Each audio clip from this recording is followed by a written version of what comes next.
Sobre essa possibilidade de uma terceira onda da pandemia, nós conversamos agora com o coordenador executivo do Centro de Contingência da Covid no estado de São Paulo, João Gabardo. Doutor João, boa noite. Muito obrigado pela sua presença mais uma vez aqui na CNN, no nosso Prime Time. Eu queria pegar a sua experiência desde o começo da pandemia no Ministério da Saúde, agora aqui no governo de São Paulo, mas pegar a sua experiência, como é que o senhor está vendo realmente essa possibilidade de termos uma terceira onda? Taxa de ocupação dos leitos altíssima, acima de 80% em 16 estados, mais o Distrito Federal. Isso preocupa ainda mais se ela chegar. Boa noite, Márcio. Sempre um prazer falar contigo. É claro que preocupa, nós ainda não resolvemos a segunda onda, nós estamos num patamar muito elevado de casos, um patamar muito elevado de internações, de utilização de UTI e mesmo de óbitos. Nós começávamos agora a ter uma redução nesses indicadores. Então, o fato do aparecimento dessa variante é bastante preocupante. Agora, nós temos que deixar muito claro que o fato de aparecer uma variante, essa variante indiana, isso não significa que nós teremos uma terceira onda ou recrudescimento da segunda onda. Nós não conseguimos ainda dados suficientes para dizer que essa variante tem uma transmissibilidade maior ou que ela tem uma elevação no número de casos graves. Isso ainda está sendo analisado. É claro que nós temos que tomar algumas precauções em relação a esta possibilidade. Eu diria que nós temos que trabalhar em três aspectos diferentes. As medidas de barreiras sanitárias que estão sendo efetuadas a nível de aeroportos, voos internacionais, voos que vêm da Argentina, voos que vêm da Índia, pessoas que vêm desses países ou que tiveram contato com passageiros que vieram desses locais. Isso é importante. Testar essas pessoas, monitorar todos os casos positivos, fazer o mapeamento genético desses vírus para nós identificarmos o número de casos que se confirmam com essa variante indiana é fundamental. Então, esse é um aspecto, barreiras sanitárias, o controle sanitário. O segundo aspecto mesmo que os indicadores ainda não apontem para isso, nós já devemos estar preparados para uma maior necessidade de leitos de UTI. Então, durante o período que nós tivemos uma melhora aqui em São Paulo, em torno de 3 mil leitos, Márcio, que estavam sendo utilizados para a Covid, deixaram de ser leitos exclusivos para a Covid e foram utilizados em outras especialidades. Isso é natural, é normal que um hospital privado ou uma Santa Casa, se o leito está liberado, se o leito está ocioso, há uma demanda, de outro lado, de pacientes de outras especialidades. Então, houve uma movimentação em torno de 3 mil leitos. Por isso que você fala que hoje São Paulo já está com 80% de ocupação. Está com 80% de ocupação porque 3 mil leitos foram desativados do Covid e foram para o atendimento de outras especialidades. É natural que, se nós tivermos um aumento da demanda de pacientes por Covid, esses leitos deverão novamente ser direcionados ao atendimento de Covid. Nesse caso, nós estaríamos hoje em São Paulo com uma ocupação em torno de 70%, se nós estivéssemos contando com toda a nossa capacidade de leitos. E o terceiro ponto... Não, desculpa. E o terceiro ponto... Claro. O terceiro ponto é acelerar a vacinação, a imunização.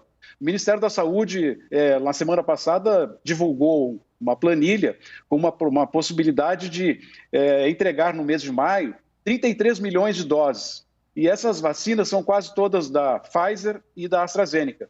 Isso é bastante interessante, Márcio, porque como essas duas vacinas têm um espaçamento entre a primeira dose e a segunda dose de 4 meses, 120 dias, não haveria necessidade de nós reservarmos a segunda dose. Então, nós poderíamos vacinar nos próximos 30 dias 30 milhões de brasileiros. Isso seria fundamental acelerar esse processo, aumentar a nossa população imunizada. Já terminamos os idosos, nós poderíamos concluir a vacinação de todas as pessoas que apresentam doenças crônicas, comorbidades. Isso seria fantástico.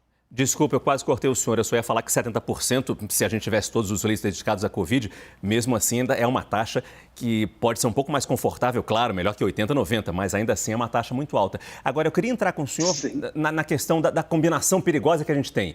Inverno, menos distanciamento, ou seja, a economia toda aberta, todo mundo circulando por aí. cansaço, ninguém aguenta mais ficar em casa, as pessoas querem sair, querem voltar a viver. A subida de casos num cenário assim é inevitável? Não, vai depender muito do comportamento das pessoas.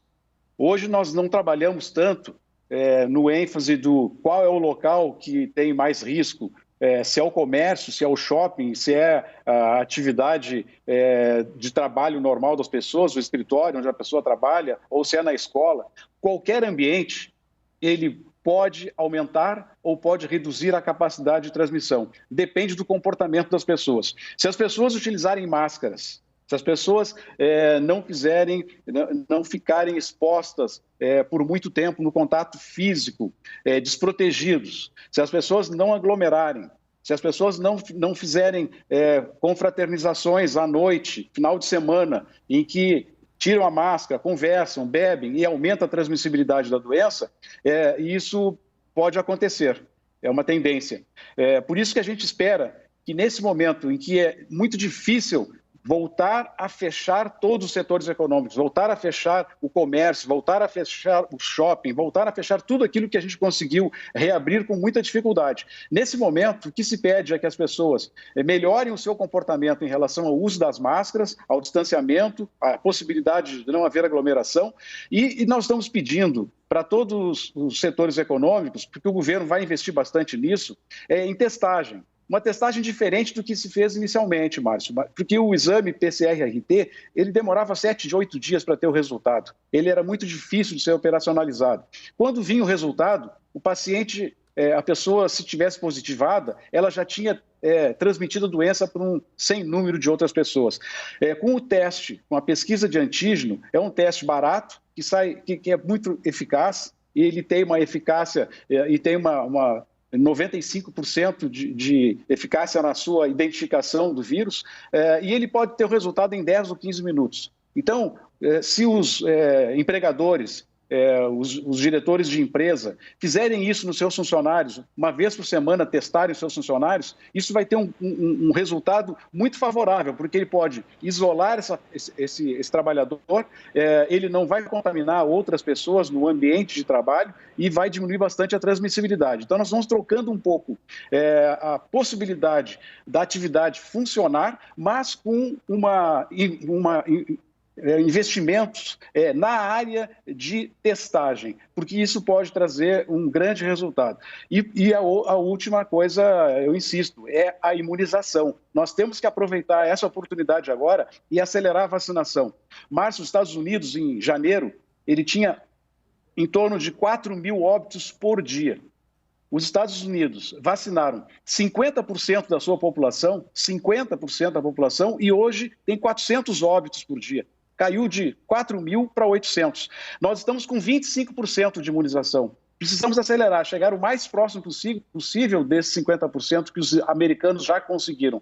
E isso vai ter um resultado muito intenso na redução de casos, na redução de leitos de UTI e de óbitos. Agora, a gente está... Eu falei isso com a Thaís Arbex e repito com você agora, João. A gente está num momento muito parecido com o que a gente tinha no começo da pandemia. No começo da pandemia, alguns casos surgiam, a gente tentava segurar com vigilância epidemiológica, isolando as pessoas, mas aí cresceu, saiu de mão. Agora a gente tem um novo caso chegando, uma nova cepa chegando. Começou no Maranhão, em alguns estados já está aparecendo. E a gente não consegue fazer esse trabalho de testar todo mundo, isolar, checar os contatos, ficar ligando todo dia para eles. Quem por acaso ficar doente também ser isolado. A gente não vai perder a mão também de novo com essa cepa nova? Se isso acontecer, nós vamos ter que retroceder à situação lá de fevereiro, março, em que nós vamos ser obrigados a fechar todas as atividades, fazer com que as pessoas fiquem em casa novamente, vamos cessar todos os setores econômicos. Então, isso, nesse momento, é uma dificuldade muito grande, até porque nós temos um geral que não apoia essas medidas, então ficam os prefeitos, ficam os governadores tentando fazer isso de uma forma isolada, e isso é muito difícil nesse momento. Nós imaginamos que a aceleração da vacinação pode substituir, né, essa redução nas atividades que nós obrigatoriamente hoje estamos flexibilizando.